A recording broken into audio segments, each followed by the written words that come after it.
Thanks for giving me the opportunity to speak here about renewable energies in the wider sense, and in particular about solar thermal and geothermal energy in the hotel industry.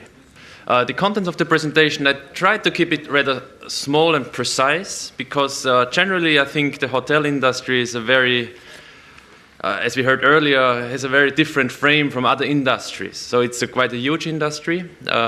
And in order to give you an understanding from which direction I'm coming from, I would like to introduce first of all very briefly, the company I work for. It's IC Group of Companies. It's one of the largest consulting companies of Austria.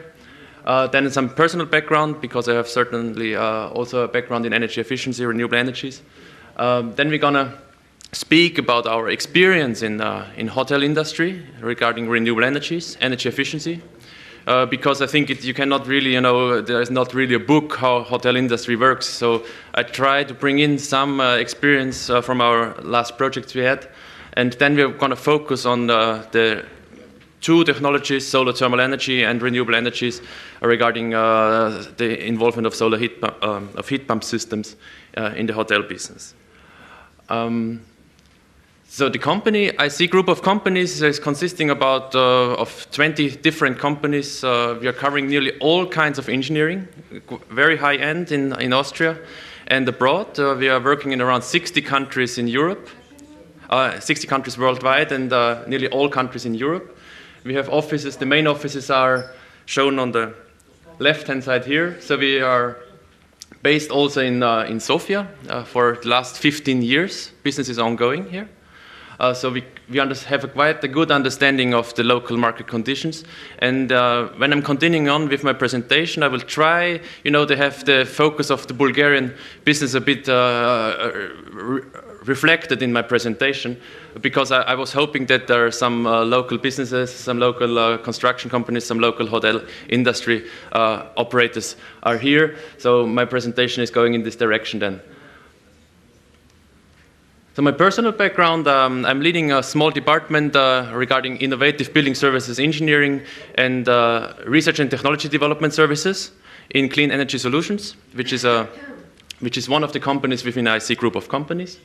I have diverse consulting and in-house consulting contracts, and aside of this, I'm managing partner of a company in Plovdiv, Bulgaria, which deals with financing issues, how to apply for smart city projects, supporting the local industry in approaching European financing structures.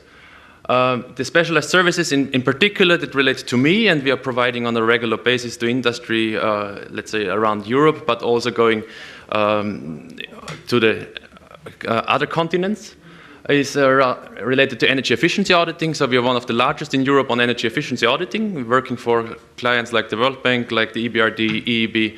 So more or less our structure is 50% private clients and 50% is international financing institutions.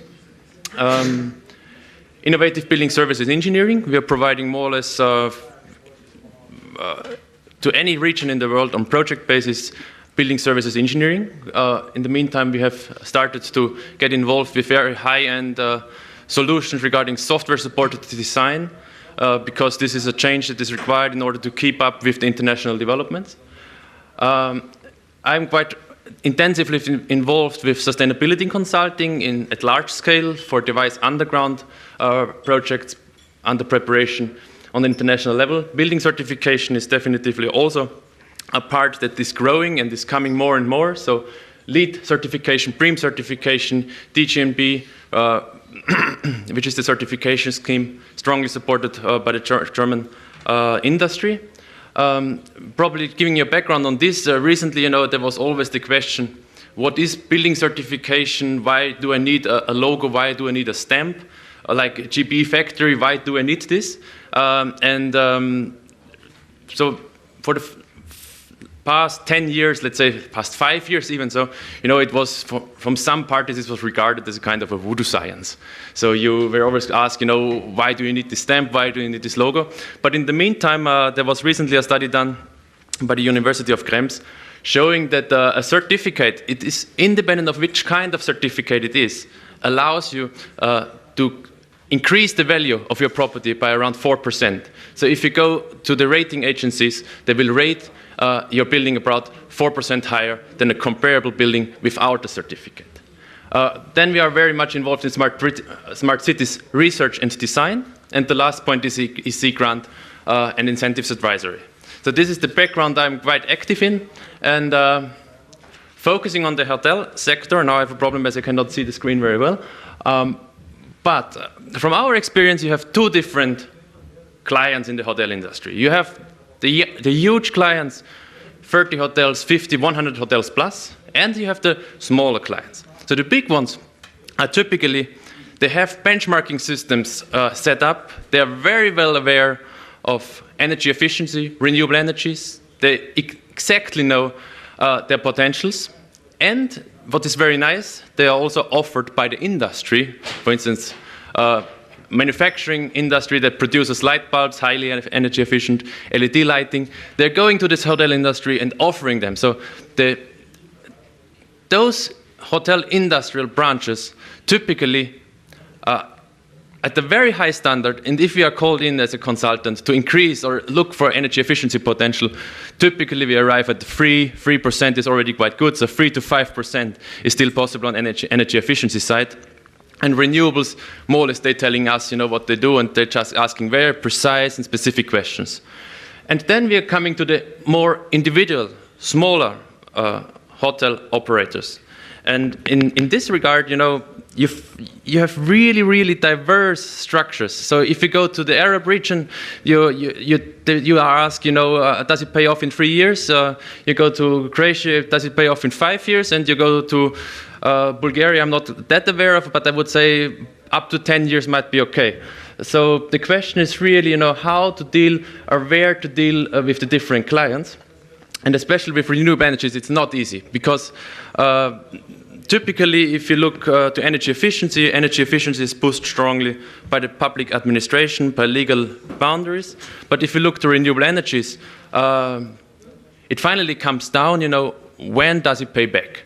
And if it doesn't pay back within the next 5 or 10 years, you suddenly simply will have a no, because if it doesn't pay back. So this is the key question to what it comes, also in renewable energies, and especially if you look to renewable energies in hotel industry. Because hotel industry, as said, the big ones, they know how to do it, so we are not really talking about those, but the smaller ones, and having a perspective of up to 10 years, it's very, very difficult to get into if you cannot argue a payback of, let's say, 3 to 5 years. And therefore, having this in mind, I thought, let's simply discuss it on a kind of a brainstorm it and using a reference case, a hotel reference case. And keeping this in mind, 4 to 5 star hotels, 30 years old, infrastructure, they can consume quite a lot of energy, and especially for heating. So I was focusing now on the heating side. Seeing here, 4 to 5 star hotels with pool, recreation areas consume sometimes up to 2,000 liters of hot water per square meter per year. This is really a lot of energy. And quite often, and frankly spoken, how is it provided? Typically, there are two sides of it, either by oil boilers or by electricity. This is what you typically find along the coasts, starting from Spain, going to Bulgaria. So this is the typical situation we are facing in our case studies. And just using this example now for a hotel with around, I think, 90 rooms, using the consumption of 100 kilowatt hours per square meter a year, which is quite high. So this is really an intense hotel operation. It consumes, just for heating up the warm water, this is excluding every other services, it consumes around 50,000 euros a year. So it's a small hotel operation. Continuing now, and now let's go a bit into detail, because everyone that operates a business generally is interested, when does it pay back? And the key questions and the key parameters are, I'm just listing it here, assuming you have an installed plant of 240 kilowatt, price increase 4%, and considering Bulgarian or Eastern price basis, I was assuming 10 cents per kilowatt hour of electricity. That is, I looked it up, 15 left per kilowatt hour local conditions, so put it a bit higher in order to be more or easy to calculate. I was arriving at the 10 cents per kilowatt hour. having this in mind, you need a certain equity. You know, it costs 100,000 euros. How do you going to finance it? So I was assuming an equity share of 30%. So in case it costs 100,000 euros, 30% needs to be your equity from. And then it's about how it's being paid back. I was assuming standard value, 50% goes to your equity and 50% goes to the loan. And this is now for a solar plant with 400 square meters, approximately 240 kilowatt. You have a system yield assumed of 600 kilowatt hours per square meter. Total cost 240,000 euros, and you have energy price of 10 cents per kilowatt hour. So under all those assumptions, most important is for you, how much does it cost to me? So it's 30% of the 240,000 euros. This is the cost, what you have. And when does it pay back? And assuming, I would say this is now the price conditions. If you are going to invest into this hotel, most likely it's approximately like this. I was subtracting 10% grant or tax incentives because this would be the income tax in Bulgaria. And there for sure you have some allowances for depreciation. So all this in mind, you arrive at the payback of around 17 years. So it's, to my understanding, and even if you consider here the net present value after 15 years, it is right now, under those conditions, not very interesting. Assuming also loan conditions of around 10%. So what is typically done? You can look at two sides. You cannot change the energy price, but you have properly an influence, for instance, on the financing structure. So you might go for low-cost financing. You have many possibilities. You know, if you go for international World Bank financing, it's around 4%. If you go for export financing, it's around 1.2% to 3% with the other costs around. So if you can lower now the financing costs, how does it change? And this was the change. So everything remained the same. You have still your 30% equity, 50% paying back the equity first, and then the loan structure, 50% is gone to the loan. Actually, you get your money back in 9 years. And this is quite realistic. So you get your money back in 9 years only having, for instance, an export loan taken. You can take it from Austria. This is quite easy. You can take it from Germany. So the export loan will help you a lot in getting your plant installed and financed, and will help on both sides. It helps the companies, like I was invited by the company Solid in Austria, which is producing large-scale solar thermal installations. They could apply for such a fund and for the loan structure, and you get your money back in 9 years. But however, you need a loan that lasts for 15 years. So if you don't have the conditions for 15 years, you will never get your money back in 9 years. So it's still a discussion. And actually, from the background we have, we say, if it doesn't pay back in 5 years, no way, you don't get it through. So what would it require in order to do a reasonable investment, you know, to get your money back in a reasonable period of time? Which other parameters have to change? And now keep it very simple. I changed the energy price because the energy price in Bulgaria is right now quite low, but it will increase. It has to increase by simply considering the international environment. So over the time period, once it reaches 16 cents per kilowatt hours, it simply pays off in 5 years. You have your money back in 5 years, and then you are there where you have to be in order to get the reasonable investment. Still, of course, you need to have a loan, if this is the loan curve, so how long the loan has to last. Your loan has to be over 10 years, but still, in this case, you have a reasonable investment. If you, of course, have other figures to change here, you can play a lot. But what you see here, a solar thermal system pays back in 5 to 10 years under those conditions. Also having a reasonable, let's say, net present value of around 330,000 euros, which will allow to support this investment. So this is a reasonable saving. But of course, all we know is solar thermal is not very cheap. So I looked then at also having in the back, you know, wood is sometimes difficult to gather in Bulgaria, and then you have pellets are quite expensive to some time. Biogas is nice to have, but not all have the possibility for it. So I thought, what else makes sense? And this is for sure going into the direction of heat pump systems. And so I was just making the same cases as before, but applying, instead of the solar thermal plant, the heat pump system. 5 minutes. Okay, all right. The heat pump system, it sees under the same conditions as before and the local market prices, you arrive at the payback of 3 to 6 years already under local conditions. So this is quite okay. You even need a cheap loan. The loan can be with 10%. Everything is fine and all right.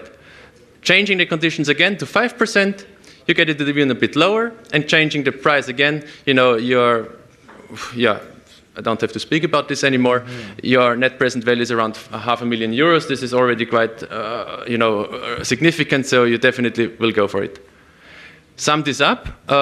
This is just a short table comparing solar thermal with heat pump systems. You can simply summarize. The solar system makes sense once you have an energy price of 16 cents per kilowatt hour for your comparable energy. And the heat pump system, I think everyone should go for it. Of course, there are some troubles to take care of, the temperature levels, the energy distribution. But overall, you know, I think if it's properly designed, you definitively can go for a heat pump system, and it will save several €100,000 on a small-scale hotel with around 90 rooms. This is the conclusion of this presentation. If you have questions, I'm here also by tomorrow, so we're leaving tomorrow. We might discuss it and continue on this topic.